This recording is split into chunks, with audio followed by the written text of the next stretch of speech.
Video देखने से पहले चैनल को सब्सक्राइब करना ना भूलें।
ये मेरा आज थर्ड डे है। हमारे डायरेक्टर साहब भी बहुत अच्छे हैं। बस यही हम लोग कोशिश कर रहे हैं कि एक बहुत अच्छी फिल्म बने, क्योंकि ये है बहुत प्यारी फिल्म, लफ्ज़ों में प्यार।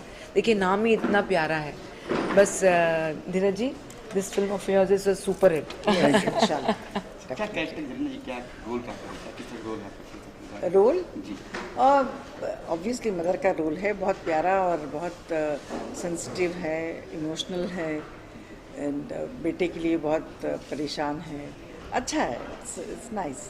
पूरी कहानी तो मैं बता नहीं सकती, लेकिन लेकिन करते हैं। तो मेरा रोल भी यही है कि जो लड़का जो है हमारे फिल्म का हीरो है, वो आके मेरे घर पे रह रहा है, भाभी मुझे बुलाता है, and there is a lot of बहुत एक अच्छी केमिस्ट्री है दोनों में, माँ और बेटे जैसी। तो हमने जो सीन्स किए हैं, बहुत प्यारे सीन्स किए हैं। और वो जरीना जी का बेटा है, कुछ बाप से अनबन हो जाती है तो वो आके मेरे पास रहता है। बस यही मैं कह सकती हूँ, बट बहुत मज़ा आ रहा है काम करने में। धीरे जी कहानी मतलब कतरा रहे बताने के लिए, क्या कुछ खास बात है? कहानी बता देंगे तो क्या मजा आएगा। राइटर हैं, हम चाहते हैं कि लॉन्ग स्टोरी कट शॉर्ट। हाँ, ट्रायंगुलर लव स्टोरी है, और लव स्टोरी के साथ साथ फैमिली की इन्वॉल्वमेंट बहुत है, जो बॉलीवुड में कुछ दिन से मिसिंग थी। आप इसको कह सकते हैं कि पारिवारिक प्रेम कहानी। मैडम भी बहुत इम्पोर्टेंट रोल प्ले कर रही हैं। और जरीना जी तो जब मैं पहला सीन लिख रहा था तो मदर के रूप में मैं इनके साथ तीसरी पिक्चर कर रहा हूँ, तो फर्स्ट जो सीन है इनका ही दिमाग में आ रहा था। तो पारिवारिक प्रेम कहानी है, लेकिन हर कैरेक्टर का एक अपना इम्पोर्टेंट रोल है। साथ पे मैंने यंगर जनरेशन का भी ध्यान रखा है कि उनको भी ये पसंद आए। तो कुल मिला के फुल मसाला एंटरटेनमेंट वाली फिल्म है। ये आज की कहानी, आज के दौर की कहानी, जो जनरेशन बिल्कुल आज के दौर की ही कहानी है। क्या मतलब आज के दौर तक रहे, आज के लड़के यंग जवान उस तक ये बताना चाहते हैं। यंग लड़के हैं, कई बार पढ़ाई लिखाई छोड़ करके कुछ एक अलग रास्ता चुनते हैं, और उसमें भी वो आगे जा सकते हैं। ये मैंने इस कहानी के साथ अलग रास्ता मतलब अच्छा रास्ता, अच्छा रास्ता, भटकते उनका कितना इम्पोर्टेंट रोल होता है वो मैंने दिखाया। कि जैसे ये एक इम्पोर्टेंट कैरेक्टर करी है, वो लड़का आगे जाता है तो इनका क्या रोल है, मदर का क्या रोल है, फादर का क्या रोल है, उस सबका इम्पोर्टेंट रोल होता है किसी को आगे बढ़ाने में। अच्छा, इन दोनों के अलावा और कौन कलाकार है? कौन? इन दोनों के अलावा ललित परिमू हैं जी, हैं मीर सरवर जी हैं, मेन एक्टर विवेक मिश्रा है, कंचन राजपूत हैं, वानी डोगरा हैं। अच्छा, पहली बार मेरे साथ एक फिल्म में 4 हीरोइनें हैं, इसके अलावा 2 मतलब ढेर सारे फीमेल कैरेक्टर्स हैं मेरी कहानी में। अच्छा, आज के सीन की बात करें, मैम बताएंगे सीन क्या है आज का जो सीन क्या है? आज का सीन मेरे हस्बैंड और मेरे बेटा और मेरी फ्रेंड हमारे बीच का सीन था। It was nice. सेट के बताएंगे, सेट का माहौल बताएंगे, सेट के बारे में कुछ। मैं तो अब ऐसे लगता है अपना ही घर है सेट में, और वैसे भी मीन जरीना भी जी भी जानते हैं और वो भी यही करते हैं कि जैसे ही मेकअप होता है मैं आके सेट पे बैठती हूँ, इतने लोगों से इंटरेक्शन होता है। क्या होता है जब सेट पे आप रहते हैं ना, तो एक तो इन्वॉल्वमेंट भी एक अच्छी होती है विद द एक्टर्स, क्योंकि आपको मालूम है कि हमने जब उनके साथ काम करा है तो उनका इंटरेक्शन अच्छा होना चाहिए, लाइक लगे कि ये रियल कैरेक्टर प्ले कर रहे हैं। बाकी सेट का माहौल तो बहुत ही अच्छा है। धीरज जी ख्याल रखते हैं कि हमको कोई तकलीफ ना हो। Thank you Dheeraj ji. जी शेड्यूल क्या है, कब तक ये फिल्म कंप्लीट होगी और प्लानिंग आगे का? कल हमारा यहाँ लास्ट शेड्यूल है बॉम्बे में, इसके बाद हम कश्मीर जा रहे हैं, भदरवा। हमारे बिना जा रहे हैं। जानबूझ के अवॉइड किया है। पहले हम सब वही करने वाले थे, लेकिन कुछ चलो वजहों भले से- शूटिंग मत करो, लेकिन हम आएंगे। हाँ हाँ, आइए आइए। देखिए आपने अभी वहाँ खोल दिया कैमरे में। रोल मतलब काफ़ी अरसे के बाद आप फिल्मों से एक दौर कर रहे हो, आप क्या चेंजेस पाए, क्या देख रहे हो उस दौर में? चेंजेस देखिए मैं अभी 2-3 फिल्में मैंने अभी की हैं। चेंजेस यही है कि I think work wise, professional wise, तब भी प्रोफेशनल थे, but at the same time the way of film making has change. Like बहुत सारी चीज़ें इन्वॉल्व हो गई हैं, जो इक्विपमेंट्स बहुत अलग अलग आने लगे, जो हमारे ज़माने में नहीं हुआ करते थे, यू नो। और जब मैंने देखा ये सब, तो थोड़ा वक्त लगा उसको यू नो एक समझ में। इसलिए प्रोफेशनलिज्म तो पहले भी था और अब ज़्यादा ही है, लाइक आई सेड, बिकॉज एक फ़िल्म बनाने में काफ़ी पैसे लग जाते हैं। तो people now are very very conscious कि देखिए हमने एक अच्छी फिल्म बनानी है, क्योंकि इतना मनी लगा है, फाइनेंस लगा है। But at the same time I think आजकल फिल्में क्विक बड़ी बनती है, फास्ट बहुत बनती है। जी जी, वी डोंट वेस्ट टाइम। तो कंटेंट की बात करें, लगता है कंटेंट काफ़ी कुछ कंटेंट देखिए नाउ अभी जो ऑडियंस है वो दे लव टू एक्सपेरिमेंट, और दे लव कि उन्हें कंटेंट मिले जिसमें वो इन्वॉल्व रहें। बहुत सारी चीज़ें हैं, people are accepting different stories which is really nice. Same love story, lost and found, ये वो भी आता है, बट क्या अभी ये दौर ऐसा चला, I think Dheeraj ji, if I just correct me if I am wrong, कि people are accepting good content. बिल्कुल सही कह रही है। गुड कंटेंट के अलावा हर तरह के कंटेंट्स के लिए ऑडियंस है। अगर आप मर्डर मिस्ट्री देखने जाए तो उसके लिए भी है, लव स्टोरी है, फैमिली ड्रामा आप करने के लिए जाए, लेकिन कंटेंट अच्छा होना चाहिए। अच्छा जो मैडम होना ने कहा, चाहिए। एक तरह से बोल्डनेस भी काफ़ी, बोल्ड और वल्गर भी काफ़ी। बोल्डनेस और वल्गैरिटी तो अभी ये देखिए, तो to each their own, but बस यही होता है कि फैमिली के साथ बैठ के देखने में थोड़ा सा यू नो एक हेजिटेशन होती है। But people have accepted that also, because देखिए नेटफ्लिक्स है, अमेजोन, इतने सारे आपके सामने चैनल्स हैं। People, I think the parents also I think become little liberal, because अगर उनके साथ नहीं देखेंगे तो उनके बिना देखेंगे। अच्छा, आप जब भी कोई फिल्म आती है, स्क्रिप्ट आती है, तो पहले आप क्या देखते हैं? स्क्रिप्ट देखते हैं, कहानी script is very important also, very important. Like आपने जैसे अभी आपने खुद मेंशन किया, कंटेंट होना बहुत ज़रूरी है। जो स्क्रिप्ट होता है हमारा, वो पिक्चर का हीरो होता है। So I think the script has to be really nice for you, for an actor to say yes for a role. तो जब ये कहानी आपको फर्स्ट टाइम जब आपने पढ़ी, स्क्रिप्ट पढ़ी, तब फर्स्ट रिएक्शन क्या वो मैंने स्क्रिप्ट नहीं पढ़ी, मुझे धीरज जी ने मेरे को कैरेक्टर बताया कि ये आपका कैरेक्टर है, and I felt really nice, because उन्होंने पूरी स्क्रिप्ट मुझे सुनाई, ये नहीं कि मेरा, फिर ये बताया कि ये आपका कैरेक्टर है, और कैरेक्टर में बहुत इन्वॉल्वमेंट है, तो that's why I said yes. तो धीरे पहले से माइंड में था कि जरीना जी रहेंगी, अनिता जी रहेंगी, था कि पहले कुछ कहानी लिखते हो? बिल्कुल बिल्कुल, जैसे जैसे मैं कैरेक्टर आते जा रहे थे वैसे वैसे आते जा रहा था कि इसके लिए मुझे कितना, मैं मैडम को पहले भी करना चाहता था। अभी लास्ट में जो फिल्म में गई, लेकिन उस समय मैडम की छोटी सरदारनी चल रही थी, काफ़ी व्यस्त थी, फिर कोरोना का भी टाइम था, तो जो जहाँ था वो वहीं शूट कर रहा था, लोगों का मिलना जुलना कम हो गया था। तो ये स्क्रिप्ट पर मैं लगभग 1 साल से काम कर रहा था। तो जैसे ही आया तो मैंने कहा मैडम को इस बार ये कैरेक्टर करते हैं। और फिर मैंने बताया कि ये सिंपल जितना दिखता है उतना सिंपल है ही नहीं। और मैडम काफ़ी इमोशनल भी हो गई थी जब मैंने इनको बताया कि ये क्लाइमेक्स है। बहुत अच्छा। हाँ, तो धीरे मैं देख रहा हूँ लास्ट फिल्म आपकी दीपिका जी के साथ में थी, जी सीता जी। सेकंड फिल्म अनीता जी के साथ में करो, मतलब आपने सोच लिया कि अब जितनी भी एक्टर्स है मंजी हुई कलाकार जो थी उनको फिर एक बार लॉन्च करेंगे आप? देखिए मैंने तो काफ़ी दिनों से मैंने इनको बार बार बोलता हूँ मुझे ऐसा समा इनका गाना बहुत पसंद आता है। तो जब हम कहानी लिखते हैं तो कहीं ना कहीं ये सब हमारे दिमाग में होती हैं। इनको हमने शुरू से देखा है फिल्मों में और अभी ये बहुत अच्छा लगातार काम करती हैं। मैडम इंस्टाग्राम पे भी बहुत एक्टिव रहती हैं। अरे बाप रे। बहुत एक्सरसाइज फिटनेस में मैडम का जवाब नहीं है। फिटनेस में मेरा तो ये शौक है, बहुत ज़्यादा ज़बरदस्त शौक है।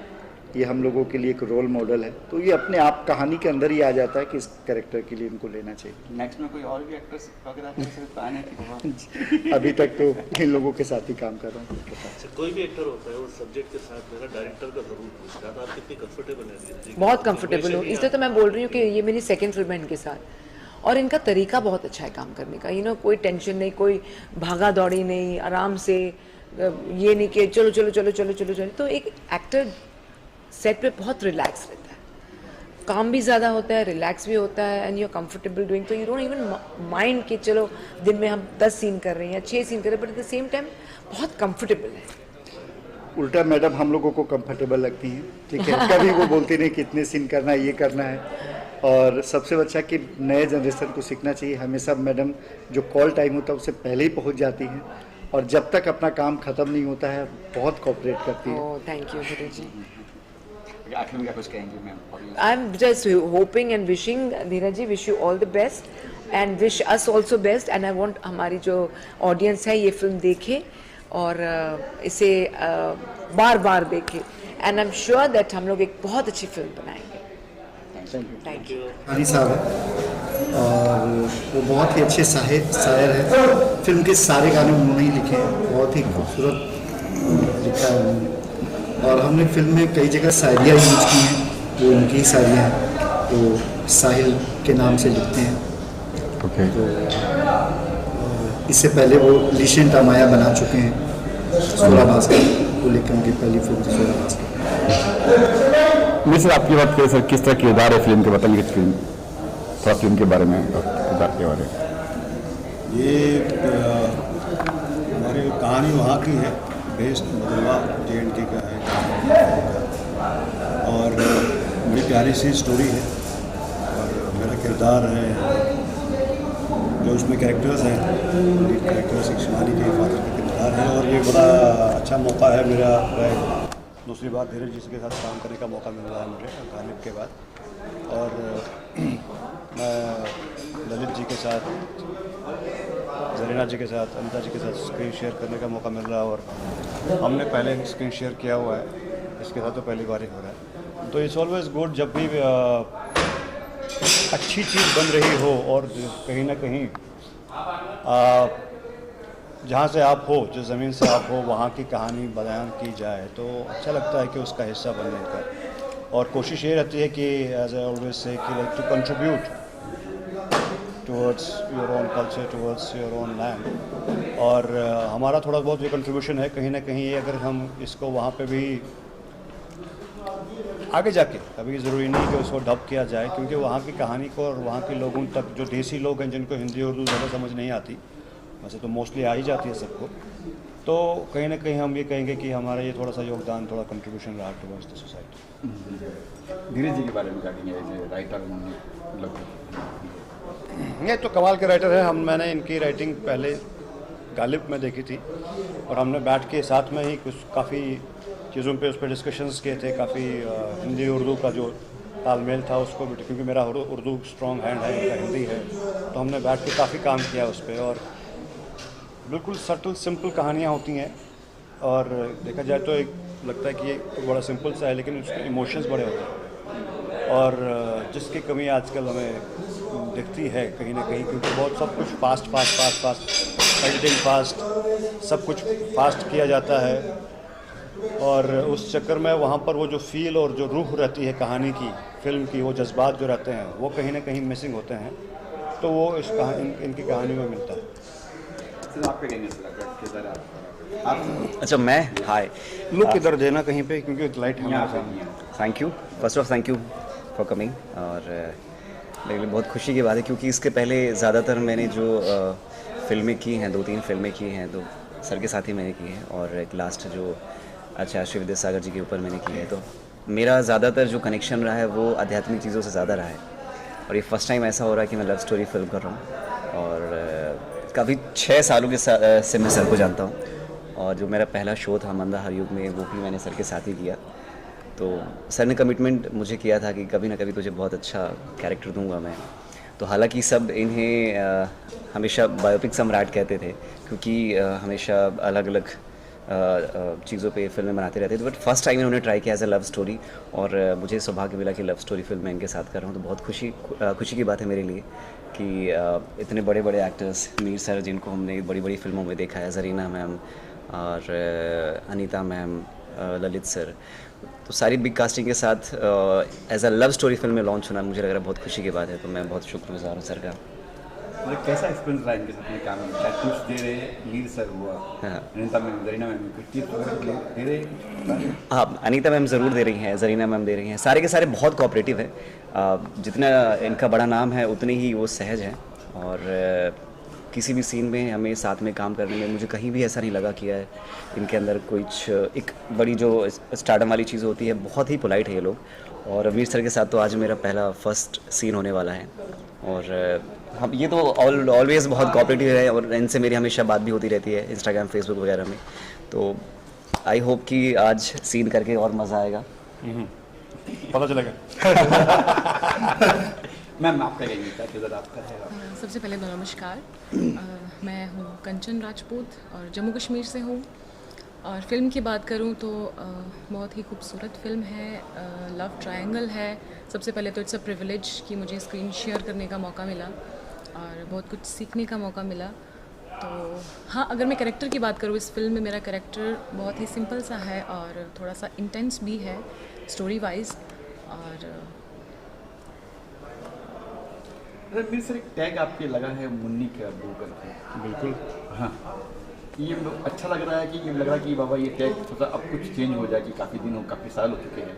नहीं मुन्नी के अब्बा अपनी पहचान है काफ़ी इंटरव्यूज़ में भी मैं बार बार जब भी कोई लोग मिलते हैं क्या है कि फिल्में तो इससे बड़े बड़े रोल भी मैंने किए हैं केसरी में मैं मेन लीड नेगेटिव था कुछ लीड फिल्में भी मैंने की हैं लेकिन इससे ये है कि वो ऐसी प्यारी फिल्म है जिससे कहीं ना कहीं हर इंसान जुड़ा हुआ है। मैं अगर अपने हिंदुस्तान की बात करें या पूरे सब कॉन्टिनेंट की बात करें बजरंगी भाईजान एक एक्सट्रीमली पॉपुलर और पसंदीदा फिल्म है और उसका एक हिस्सा बनना मेरे लिए इट वाज एन ऑनर और उसके बाद एक पहचान मिलना क्योंकि वो जो मुन्नी थी और हर्षाली माशाल्लाह बड़ी हो गई अभी हम इससे उनके लिए अप्रोच भी कर रहे हैं बड़ी हो गई अब तो वो और वो Munni was bigger than Salman भाई इन द फिल्म और मुन्नी के अब्बा का जो टैग लगा हुआ है I am happy with that तो इसमें कोई खराबी नहीं है। मुझे बड़ी खुशी होती है जब लोग सड़कों पे बम्बई जैसे शहर में कोई पहचानते हैं किसी किरदार के लिए किसी कैरेक्टर की वजह से तो एक बहुत खुशी मिलती है बड़ा अच्छा लगता है और हाँ और तो बहुत आगे आना बाकी है फिल्में आना बाकी है काम करना बाकी है और अच्छी पहचानें और बनाएंगे इंशाल्लाह। अच्छा इनके प्रोड्यूसर जिनके बारे में क्या कहेंगे राइटर गाने भी लिखा है ना उनके बारे में मैंने धीरज के माध्यम धीरज भाई के थ्रू ही सुना है बहुत ही टैलेंटेड शायर हैं उनका कलाम जो जितना भी पढ़ने का मुझे मौका मिला बहुत ही अच्छा है। मैं खुद कभी कभी कश्मीरी और उर्दू में शायरी करता हूँ तो मुझे बड़ा मज़ा आता है जब भी मैं कोई किसी का भी कलाम पढ़ता हूँ क्यों ना क्यों क्या होता है कि हर किसी ना किसी का आप कलाम पढ़ेंगे तो उसमें उस इंसान का उनकी पर्सनैलिटी समझ में आती है उनका माइंडसेट समझ में आता है तो बहुत अच्छा लिखते हैं और जब मौका मिलेगा मुलाकात करने का तो इंशाल्लाह उनकी पर्सनैलिटी के बारे में भी कुछ बोलूँ। अच्छा एक आखिरी क्वेश्चन कश्मीर में शूट करना कितना कंफर्टेबल फील करते हैं जिस तरह का माहौल है वहाँ पर जो क्रिएट करा गया है आप लोग कंफर्टेबल है वहाँ पे? हमेशा से कंफर्टेबल थे अभी भी है आगे भी रहेंगे वहाँ पे ऐसा कोई भी आज तक मुझे बताया कि किसी शूट पे डिस्टर्बेंस हुआ चाहे वो बिफोर 80s हो या 90s में जब पहली फिल्म वहाँ पे आई थी मुझे नाम याद नहीं है अमरीश पुरी साहब और जिमी शेरगिल थे उस फिल्म में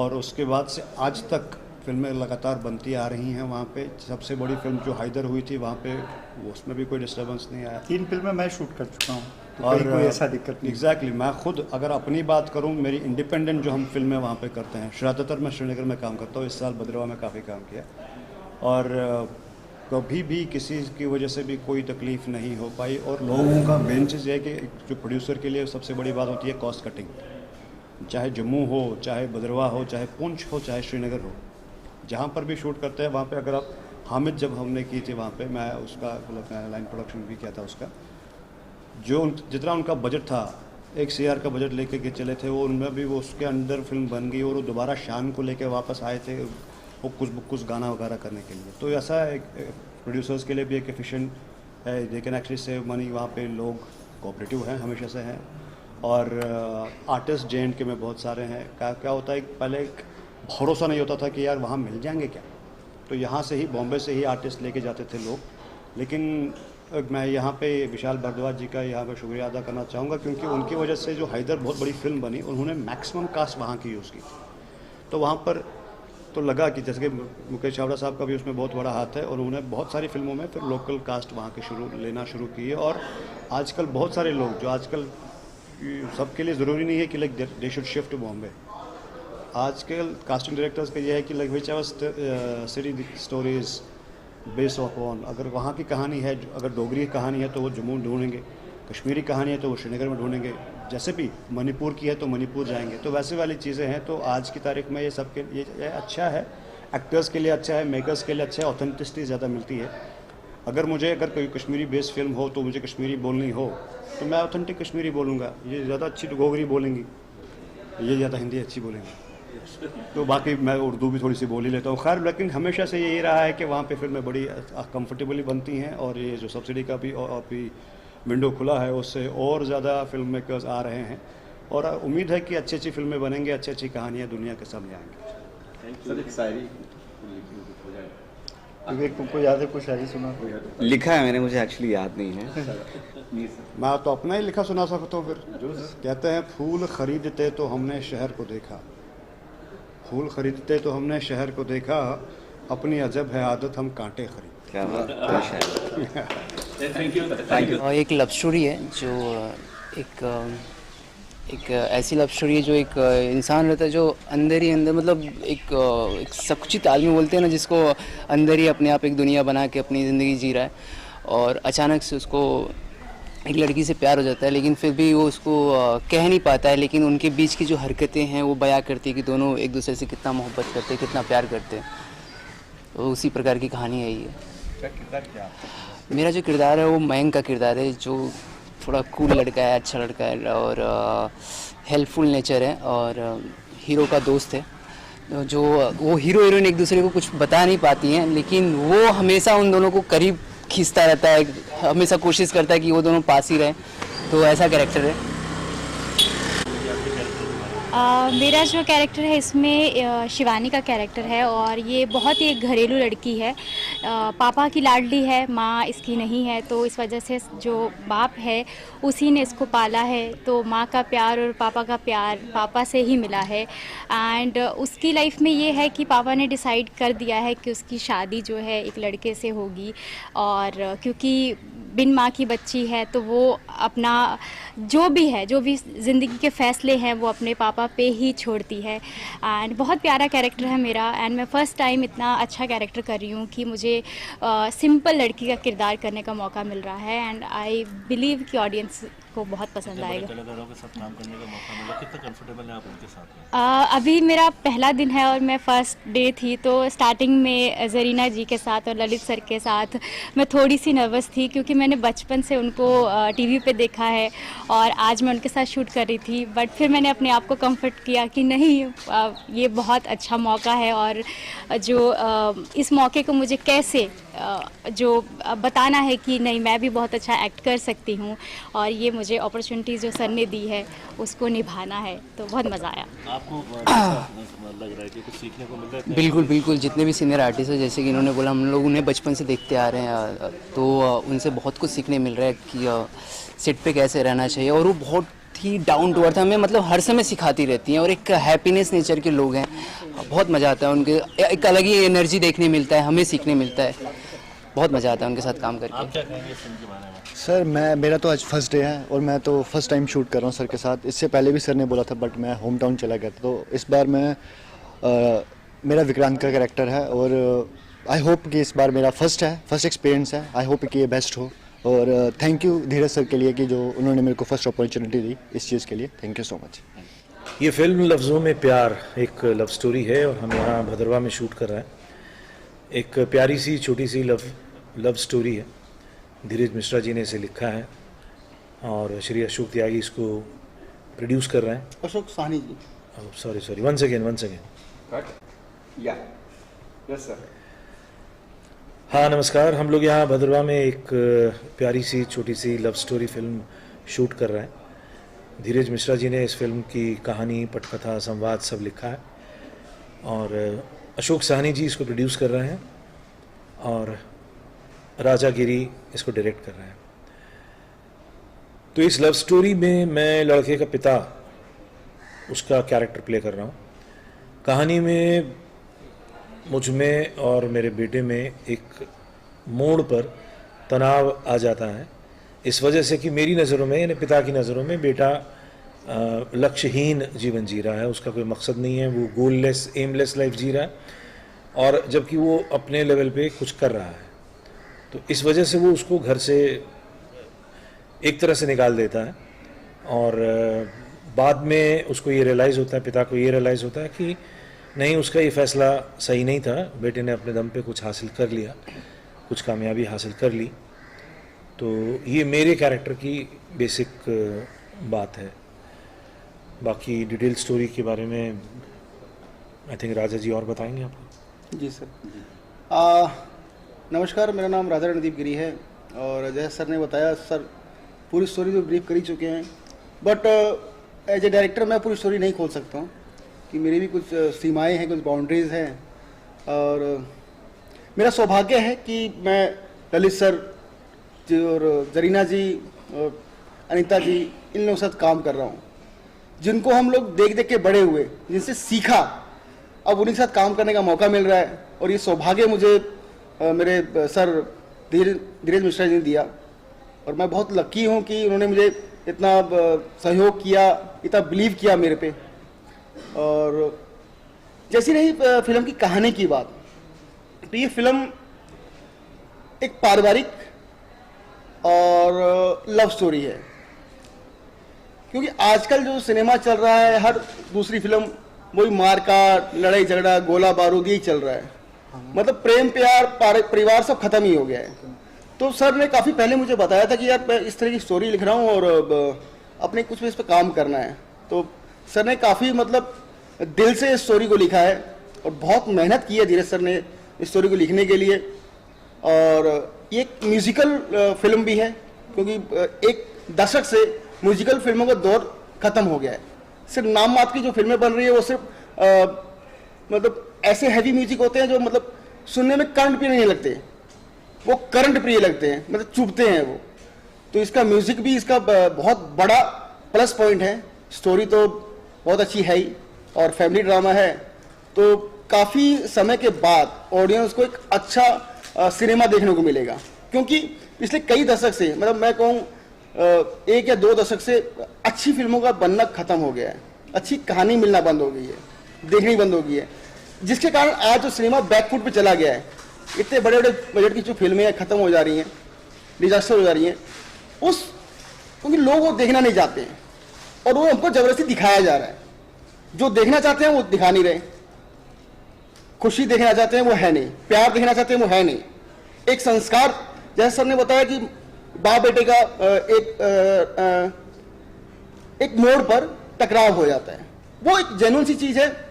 क्योंकि एक बड़ी पीढ़ी जो हमसे उम्र दराज है, एक युवा पीढ़ी, तो दोनों की सोच में काफ़ी अंतर है। एक अपनी तरह से सोचता है, एक युवा अपनी तरह से सोचता है, तो दोनों का टकराव सही है और दोनों अपनी जगह सही है।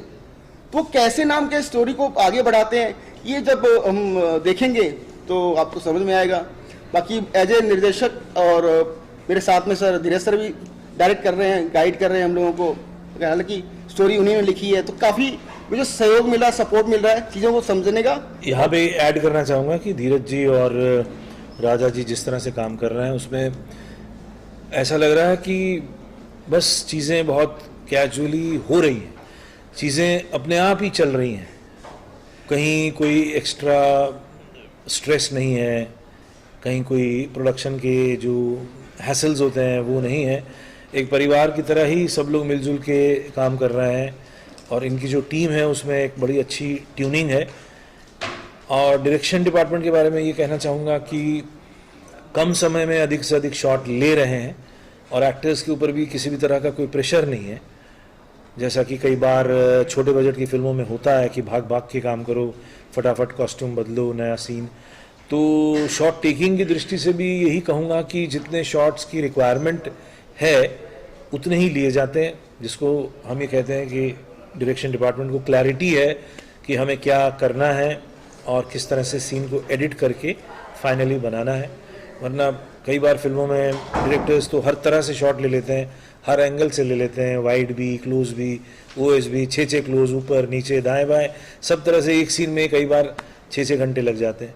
तो यहाँ पे वैसा नहीं हो रहा है, ये अच्छी बात है, क्योंकि लो बजट का अगर कोई काम करना है, कम बजट का एक सीमित दायरे में काम करना है, तो जो क्रिएटिव डिपार्टमेंट्स हैं उनको बहुत सतर्क रह के काम करना होगा और कम समय में मैक्सिमम आउटपुट देना होगा। तभी इस तरह की फिल्म अपने बजट की जो सीमा है उसको मद्देनज़र रखते हुए प्रॉफिट भी कमा सकती है या पैसा वापस ला सकती है। अगर चीज़ें बजट की बियॉन्ड जाती हैं तो उसका रिटर्न तो हम सभी देख रहे हैं कि जो बड़ी फिल्मों का हश्र हो रहा है, 50 करोड़ 100 करोड़, वो लोग पैसा वापस ला नहीं पाते। तो इस तरह उस वजह से भी जो है फिल्म इंडस्ट्री एक तरह से नुकसान में जो जा रही है, उसकी वजह ये भी है। तो यहाँ भी ये ऐड करना चाहूँगा बाद में कि अगर इस तरह की फिल्में बने, इस तरह के फिल्म मेकर्स सामने आएँ जो अपना पैशन लेके काम करना चाहते हैं और सीमित दायरे में काम करके एक अच्छा रिजल्ट दें, तो भी बहुत सारी अच्छी फिल्में बन सकती हैं। जनता का जो मनोरंजन का एरिया है वो पूरा हो सकता है। ज़रूरत नहीं कि 100 करोड़ 200 करोड़ की फिल्में बने, वैसी कुछ फिल्में बने, बट ज़्यादा फिल्में ऐसी बननी चाहिए तो उसमें स्कोप भी सबको मिलता है और सारी चीज़ें अर्थव्यवस्था के दायरे में सटीक बैठती हैं। जिसने पैसा लगाया है अगर उसका पैसा वापस आ रहा है तो इससे अच्छी खुशी की बात और क्या हो सकती है। क्या प्लान है, कब तक शूटिंग खत्म होने, कब तक क्या शूटिंग कहाँ होने वाली इसके अलावा? आज सर शूटिंग भद्रवा और भद्रवा के आसपास ही रहेगी। जय वैली है, जय वैली और कुछ लोकेशन ऐसी जो मेरे लिए नहीं है, पदरी है और कश्मीर में पूरी शूटिंग, कश्मीर में। हाँ, टोटल जो मूवी है ये मतलब start to finish Jammu Kashmir में ही है और काफ़ी अच्छा लगेगा मेरे को। कब तक खत्म कर दूँगा? इसी मंथ में मैं फिल्म खत्म कर दूंगा। ठीक है, जैसा आप लोगों के दुआ और आशीर्वाद रहेगा और कलाकारों का सहयोग रहेगा और मौसम साथ दिया तो इस महीने फिल्म खत्म हो जाएगी। और हमारी पूरी कोशिश है, पूरी टीम की, और इवन धीरेज सर ने टारगेट दिया कि मेरे को एनी हाउ 14 फेब यानी वैलेंटाइन डे जो पूरी दुनिया में प्यार का दिन मनाया जाता है उस दिन रिलीज किया जाए, ताकि जितने भी यूथ हैं और जितना भी लोग अच्छा सिनेमा देखना चाहते हैं वो देखे जाके और हमारे काम को प्रोत्साहित करें, यही है। अविनाश, आप क्या कर रहे हैं? नमस्कार आप सभी को। पहले मैं एज ईपी कर रहा हूँ, पहले भी धीरेज सर के साथ जुड़ा हुआ था, काम किया था और लास्ट 23 सितंबर को हमारी फिल्म गालिब रिलीज़ हुई थी। तो आपको पता होगा वो भी भदरवा में शूट किया था। आपको मैंने बताया था कि मेरा सबसे खूबसूरत पसंदीदा लोकेशन हुआ है। तो वापस हम सारी पूरी टीम भदरवा में है और हम शूट कर रहे हैं नए, और इस बार हम प्रेम कहानी पे काम कर रहे हैं जो पहली बार सर ने कोशिश की है बनाने की। हमेशा सर का एक होता है कि एक सशक्त कहानी के साथ आना, ऐसी कहानी के साथ जिससे लोगों पे विश्वास, प्यार, हर चीज़ बने। तो सब चीज़ों को एक समय सारणी में लेकर चलने की काम उन्होंने मुझ पे डाला है कि सब चीज़ सही टाइम पे हो, सही चीज़ें हो, किसी को तकलीफ़ ना हो। तो मेरा काम अभी फ़िलहाल वही है। Thank you so much. Thank you so much.